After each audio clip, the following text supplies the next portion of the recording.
for Health Emergencies at WHO. Dr. Mira van Kerkhoven, Acting Head for Emerging Diseases and Zoonosis. Welcome to all of you. For those online, please dial 01 on your keypad for questions. We will start with Director General Dr. Tedros to give a short announcement. Then we'll hand over to Professor Hussin. Afterwards, we'll have time at this point for a very limited amount of questions. We'll take 2 from the room and 2 from the phones. I know there are many more questions, but please bear with us. This has been a very long day. So for the panel here, please, we need to share those desk microphones to get everybody on the line also to hear us. Thank you very much, and I hand over to Dr. Tedros. Not only a long day, by the way, Tariq. I mean, Christian. It's the default. It's the default. It's also a long week since last Thursday. How many times have we met? So you must be tired of us. And so we will make it brief. That's why. And apologies also for keeping you waiting. And good evening to everyone in the room and to everyone online. Over the past few weeks, we have witnessed the emergence of a previously unknown pathogen, which has escalated into an unprecedented outbreak and which has been met by an unprecedented response. As I have said repeatedly since my return from Beijing, the Chinese government is to be congratulated for the extraordinary measures it has taken to contain the outbreak, despite the severe social and economic impact those measures are having on the Chinese people. We would have seen many more cases outside China by now, and probably deaths, if it were not for the government's efforts and the progress they have made to protect their own people and the people of the world. The speed with which China detected the outbreak, isolated the virus, sequenced the genome, and shared it with WHO and the world are very impressive and beyond words. So is China's commitment to transparency and to supporting other countries. In many ways, China is actually setting a new standard for outbreak response, and it's not an exaggeration. I also offer my profound respect and thanks to the thousands of brave health professionals and all frontline responders who, in the midst of the Spring Festival, are working 24/7 to treat the sick, save lives, and bring this outbreak under control. Thanks to their efforts, the number of cases in the rest of the world so far has remained relatively small. There are now 98 cases in 18 countries outside China, including 8 cases of human-to-human transmission in 4 countries: Germany, Japan, Vietnam, and the United States of America. So far, we have not seen any deaths outside China, for which we must all be grateful. Although these numbers are still relatively small compared to the numbers of cases in China, we must all act together now to limit further spread. The vast majority of cases outside China have a travel history to Wuhan or contact with someone with a travel history to Wuhan. We don't know what sort of damage this virus could do if it were to spread in a country with a weaker health system. We must act now to help countries prepare for that possibility. For all of these reasons, I'm declaring a public health emergency of international concern over the global outbreak of novel coronavirus. The main reason for this declaration is not because of what is happening in China, but because of what is happening in other countries. Our greatest concern is the potential for the virus to spread to countries with weaker health systems and which are ill prepared to deal with it. Let me be clear. This declaration is not a vote of no confidence in China. On the contrary, WHO continues to have a confidence in China's capacity to control the outbreak. I'll repeat this. Let me be clear. This declaration is not a vote of no confidence in China. On the contrary, WHO continues to have confidence in China's capacity to control the outbreak. As you know, I was in China just a few days ago, where I met with President Xi Jinping. I left in absolutely no doubt about China's commitment to transparency and to protecting the world's people. To the people of China and to all of those around the world who have been affected by this outbreak, we want you to know that the world stands with you.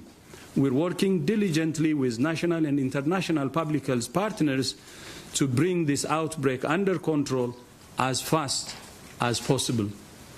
In total, there are now 7,834 confirmed cases, including 7,736 in China, representing almost 99% of all reported cases worldwide. 170 people have lost their lives to this outbreak, all of them in China.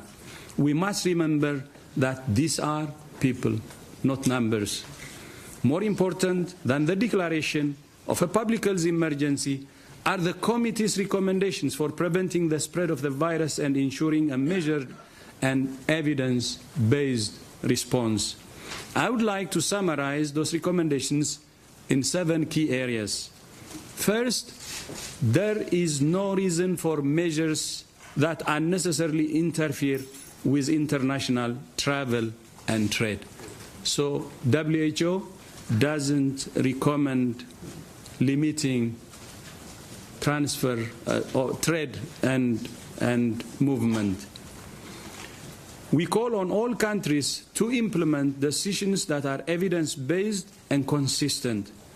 WHO stands ready to provide advice to any country that's considering which measures to take. Second, we must support countries with weaker health systems. Third, accelerate the development of vaccines, therapeutics, and diagnostics. Fourth, combat the spread of rumors and misinformation. Fifth, review preparedness plans, identify gaps, and evaluate the resources needed to identify, isolate, and care for cases and prevent transmission. Sixth, share data, knowledge, and experience with WHO in the world. And seventh, the only way we will defeat this outbreak is for all countries to work together in a spirit of solidarity and cooperation. We're all in this together, and we can only stop it together. This is the time for facts, not fear. This is the time for science, not rumors. This is the time for solidarity, not stigma. I thank you. Thank you very much, Dr. Tedros. And let's hear from the chair of the Emergency Committee, Professor Hussein. Thank you very much. So now was the time. Today the Emergency Committee almost unanimously concluded that it was now time to suggest to the DG of WHO that the novel coronavirus outbreak is a public health emergency of international concern. Considering first the increase in the number of cases in China. Second, the increase in the number of countries affected with cases, and also that some countries have taken questionable measures concerning travelers.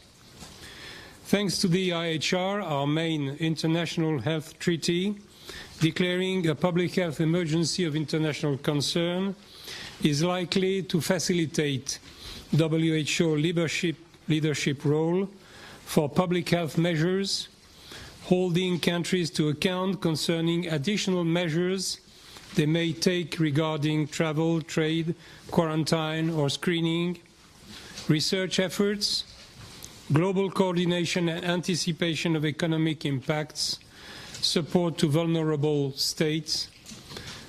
Declaration of a fake should certainly not be seen as a manifestation of distrust in the Chinese authorities and people, which are doing tremendous efforts on the front line of this outbreak with transparency and, let us hope, with success. Novel coronavirus has placed its crown in several countries. Some are able to try to cope with new cases. For some others, it will be more difficult, and declaration of a public health emergency of international concern should open ways to facilitate this task. The DG just declared a novel coronavirus event as a public health emergency of international concern. For this purpose, the Emergency Committee has formulated advices that could become temporary recommendations concerning WHO, China, and affected or non-affected countries, and this will be detailed in the statement about public health measures, travel, research, international cooperation, and coordination. Thank you. Thank you very much, Professor Hussin.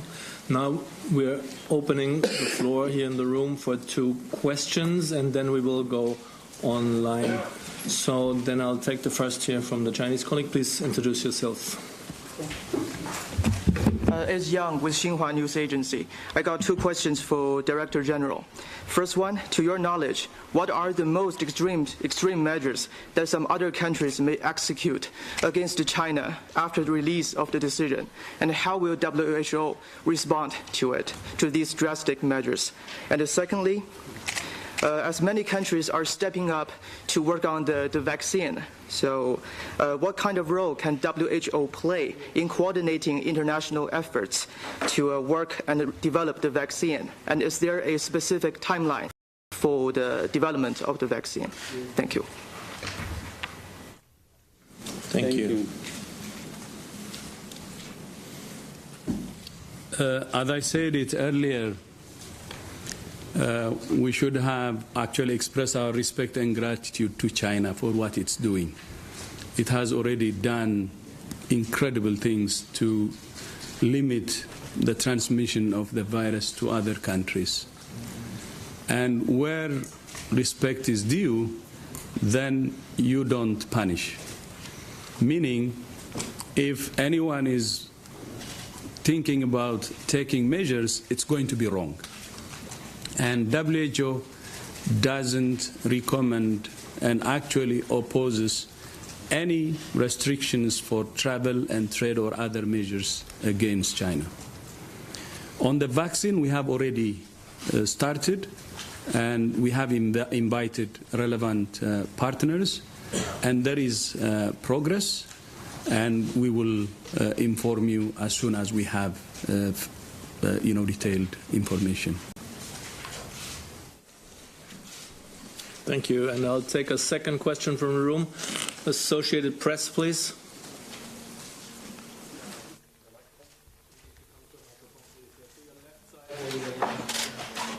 Microphone?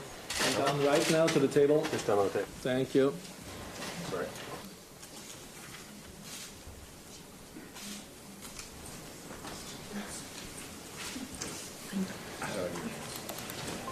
Can you hear me?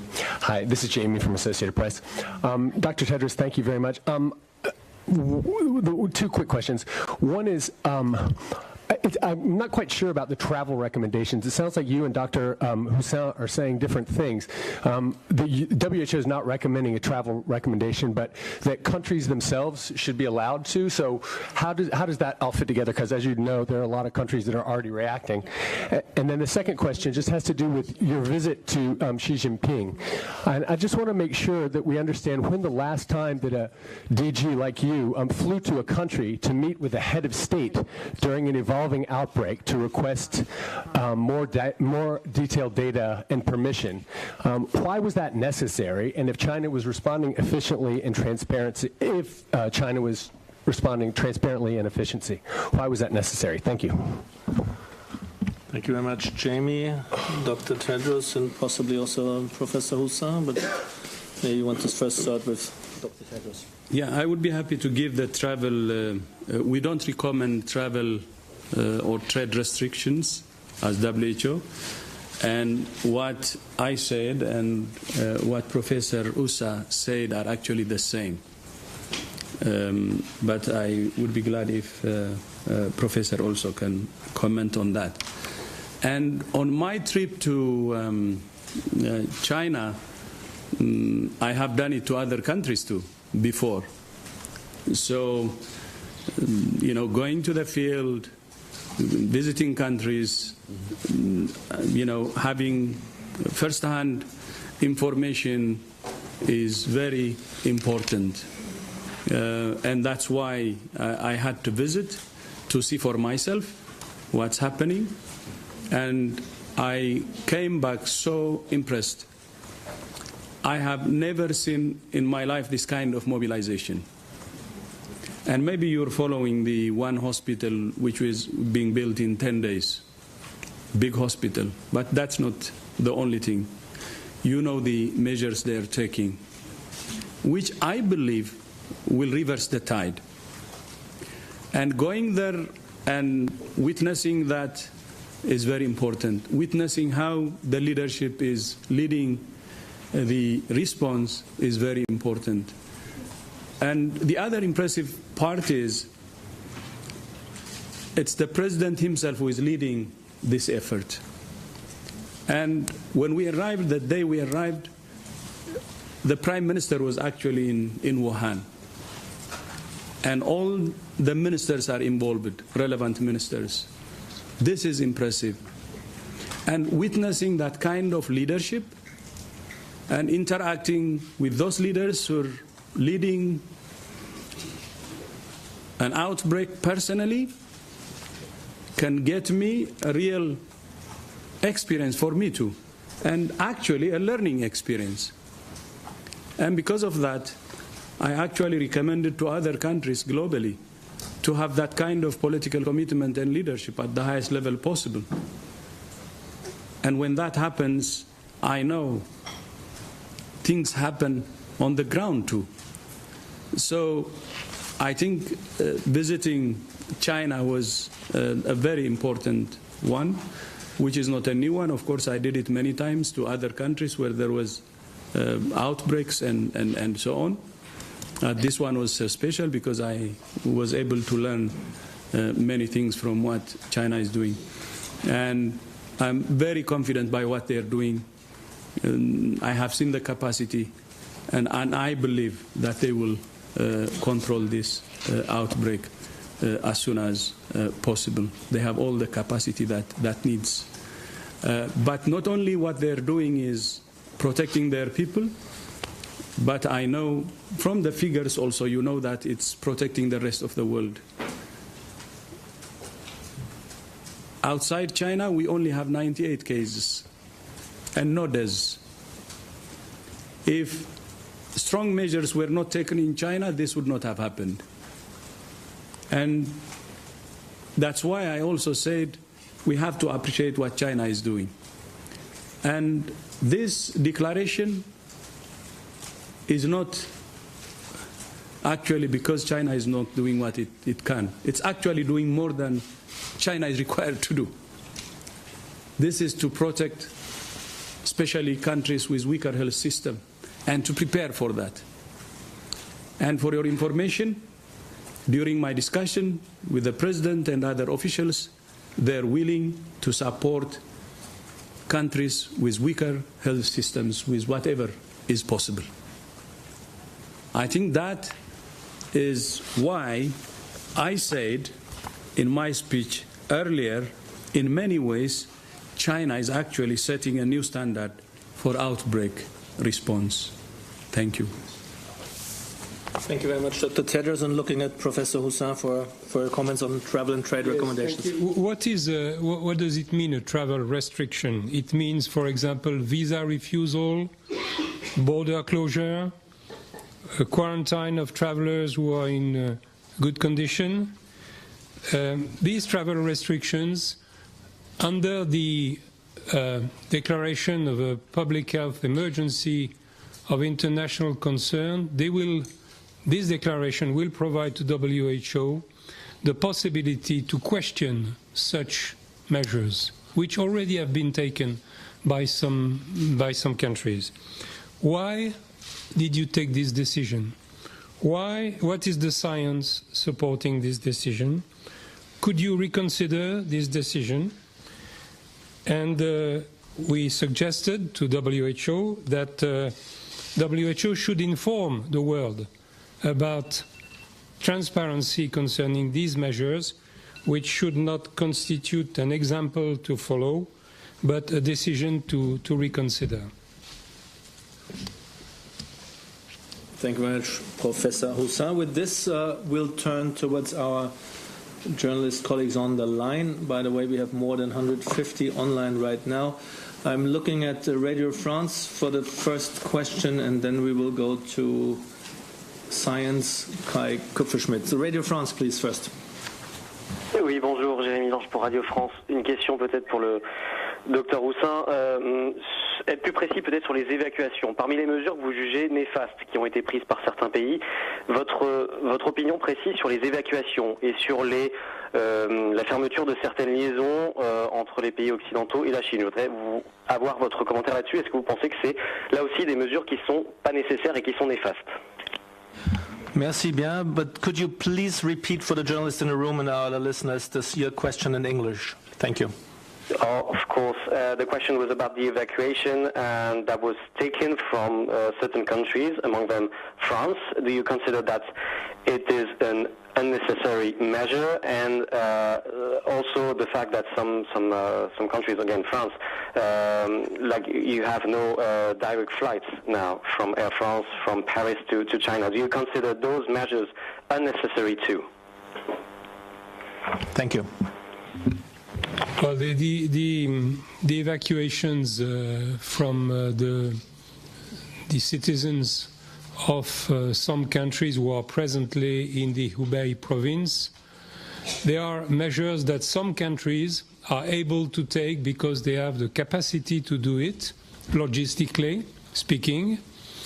They also are the proof of some confidence in the capacity they have then to avoid contamination from these persons once they have returned on their national in their national state.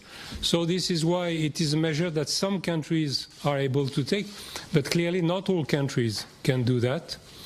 It's probably a situation which is a little bit exceptional. This is the only thing I can say about that. Thank you very much. I hope this answers your question. With this, we turn to Science magazine. Kai Kupferschmidt, please. Thanks. This is probably for Tedros. So I'm curious. I mean, we've seen this in the Ebola outbreak in West Africa as well. That countries, take these unilateral decisions to close borders or refuse visa and things like that. Other than questioning them, about the evidence base for this, are you doing anything, in the background to actually change this, or specifically also, British Airways or Air France flights? Is there anything that you can actually do as WHO to change this? Dr. Tedros, please. I think we will do everything so people can do the right things. With the flights, we may not be able to convince them because some of the airlines actually said that they're not flying. It's not because of the virus, because they don't have enough passengers. And that could be a reason, and it will be very difficult if that's the case.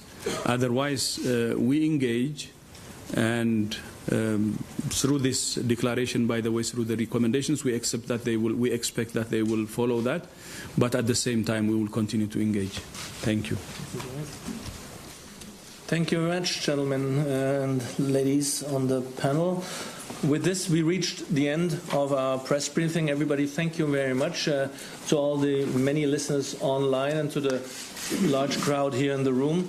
I thank the panel. Thank you all very much. For everybody, we will be sending the audio files very shortly after this, together with the statement and the intervention by Dr. Tedros, and sometime later maybe also video clips. And for the transcript, we will most likely only send in the course of tomorrow.